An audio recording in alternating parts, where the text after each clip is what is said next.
tere, mina olen Morten HD Team Gamingust ja täna ma näitan teile, kuidas Minecrafti kõrbes ellu jääda. Esimene asi, mida enne teele minekut vaja oleks kompass, mille saab siis rauast ja redstone'ist teha. Järgmisena läheks teil vaja põhilisi relvi ja tööriistu, mis on mõõk, teemant, kirka, ükskõik millest kirka või mõõk. Ükskõik millist materjalist tööriistad. Mõõk, kirka, vibu, kirves ja ka labidas. Siis läheks teil vaja ka mingit liha, millest kõige parem on küpsetatud veiseliha ehk steak. Ja te võite ka teist toitu võtta, aga see oleks kõige parem, mida saaks kaasa võtta sellisele rännakule nagu kõrbesse minek. Siis läheks teil vaja natukene mulda, ükskõik mida muud plokki, aga muld on kõige parem, seda saab kõige rohkem, seda leiab kõige rohkem ja seda on kõige lihtsam juurde koguda. Siis läheks teil vaja ka armorit, milles kõige parem oleks iron või teemant ja minul on hetkel iron. Siis kuluks marjaks ära ka paar tõrvikut või mõni muu valgusallikas. Voodit pole mõttekas kaasa võtta, sellepärast, et kui te kõrbes surma saate ja te pole veel kõrbesse kaasa võtud voodis maganud, siis te tekite suvalisse kohta, mis on tavalise spawnpointi lähedal. Ja kui te voodit kaasa ei võta ja selle oma kohale jätate, siis surma saades tekite te sinna. Kui teil on, võite võtta ka hobuse, aga kui teil ei ole, siis võib ka seaga või jalgsi käia. Pange endale armor selga ja minge hobuse selga.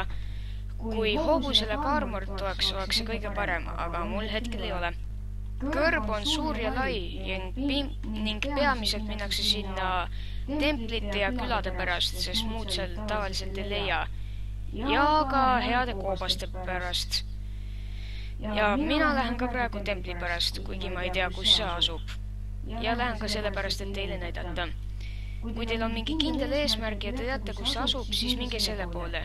Jätke kindlasti kompassiga meelde, kus pool teie kodu asub ning minul asub põhja pool.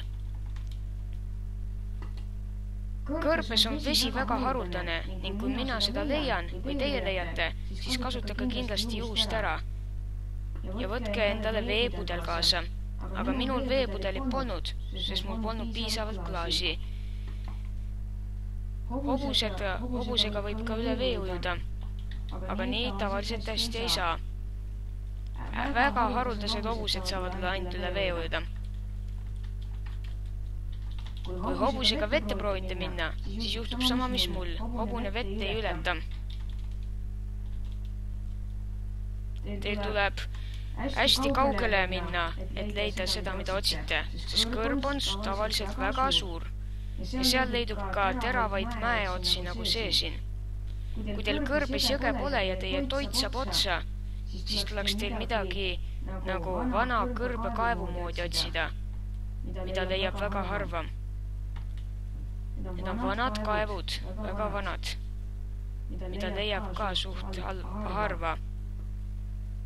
Jõgedega kõrbed on väga kasulikud, nendest ei tohiks loobuda.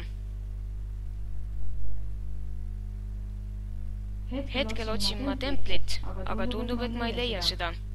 Seega, mul tuleks teha mingi varjualune endale, sellepärast, et muidu võib midagi halba juhtuda minuga öösel, kui kollid tulevad. Siin on üks kaevudest, millest ma enne rääkisin.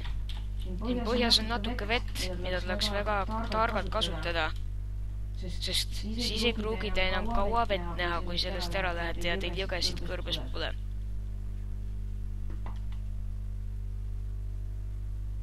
Nüüd lähme templite otsingule. Väga kasulik on, kui vahepeal näete natukene mulda, sest see kulub marjaks ära. Otsin ikka templit ja päike loojub. Ma pean jõudma mingisse peavarju enne, kui päev lõpeb. Siin on veel üks kaev, kuid mitte templit. Mul tuleb leida endale peavari kohe. ning ma leidsin endale küla, mis kulub väga hästi ära.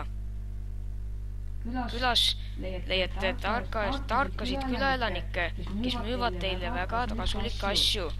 Näiteks tema. Kui mul vaid oleks Emerald, ostaksin ma talt selle.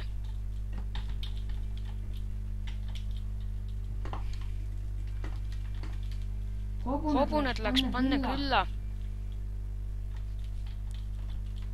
ning meil pole õrna aimugi, mis siin juhtus.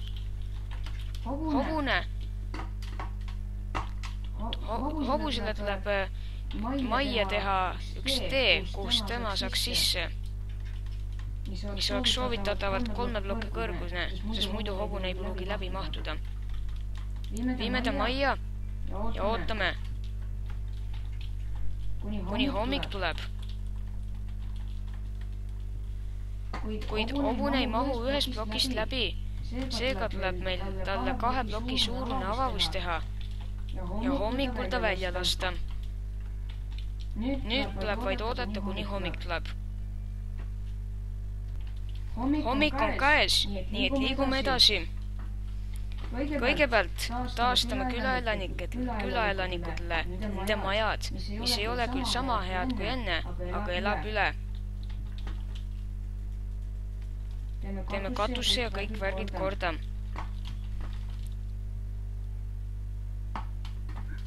Võiks mõnikord ka nende vilja võtta, kuid mina kutsun seda varastamiseks ning mina seda ei tee. Lähen veel tagasi lootuses leida templit, kuid ma pole kindel, kas ma leian midagi. Ilmselt mitte.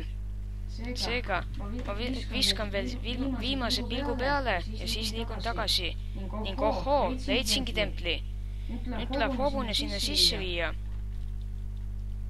ning midagi tarka välja mõelda. Tempel on hetkel rüüstatud, kuna see on minu landworld, võib see keegi minu sõpradest olla, näiteks Markus, kellega ma pean pärast väga tõsiselt rääkima.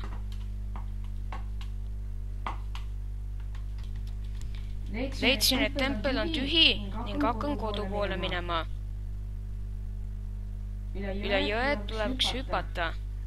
Näiteks minu hobune elas praegu üle, aga seda juhtub väga harva. Näen maad ja loomakarja. Kui teil liha enam pole ja vesi sai ka otsa, tasuks seda juhust ära kasutada. Kodu leidmine on ka ometi nipp. Kui teil kompassi pole, siis tuleb teil ümbrus meelde jätta.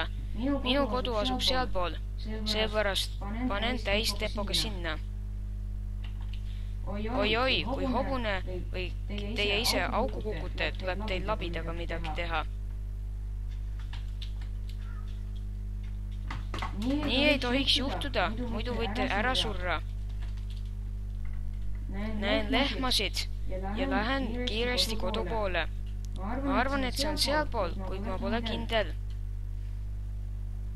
Ning leidsin oma kodu ülesse. Tänaseks tänan vaatamast ja head aega.